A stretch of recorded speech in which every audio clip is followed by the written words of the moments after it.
Hello students, இன்றைக்கி நம்ம என்ன பார்க்க போகிறோம் அப்படின்னு பார்த்தீங்கன்னா, ப்ராப்பர்ட்டிஸ் ஆஃப் இன்வெர்ஸ் மேட்ரிக்ஸ் அதை தான் நம்ம பார்க்க போகிறோம் நம்ம.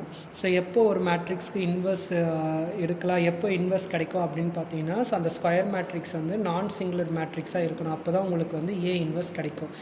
அந்த ஸ்டேட்மெண்ட் தான் இப்போ உங்களுக்கு ஃபஸ்ட்டு ப்ராப்பர்ட்டியே கிடைக்குது. ஏ இன்வெர்ஸ் இஸ் ஏ நான் சிங்குலர் மேட்ரிக்ஸ் அப்படின்னு சொல்கிறாங்க.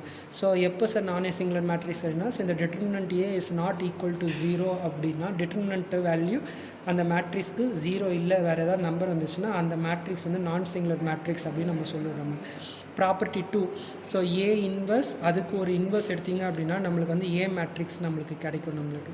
இது ப்ராப்பர்ட்டி நம்பர் 2. அடுத்தது ஏபி ஹோல் இன்வெர்ஸ் அப்படின்னு பார்த்தீங்கன்னா is equal to B inverse A inverse. இது வந்து ப்ராப்பர்ட்டி நம்பர் 3. அடுத்து ப்ராப்பர்ட்டி 4 என்னென்னு பார்த்தீங்கன்னா, ஏ டிரான்ஸ்போர்ட்க்கு இன்வெர்ஸ் எடுத்தீங்க அப்படின்னா என்ன கிடைக்கும், ஏ இன்வெர்ஸ் டிரான்ஸ்போர்ட் அப்படின்னு கிடைக்கும். ரெண்டுமே ஈக்குவல் அப்படின்னு நம்ம சொல்லலாம் நம்ம. இதுதான் ப்ராப்பர்ட்டிஸ் ஆஃப் இன்வெர்ஸ். ஓகேவா?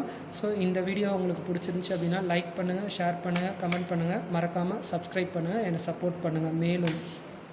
ஓகேவா? மேலும் இதேமாரி சின்ன சின்ன ஃபார்முலாஸ் எதாவது வேணும்னா நீங்கள் கமெண்ட் கொடுங்க. சப்ஸ்கிரைப் பண்ணால் தான் நான் அடுத்தடுத்து உங்களுக்கு வீடியோ போட முடியும். தேங்க்யூ.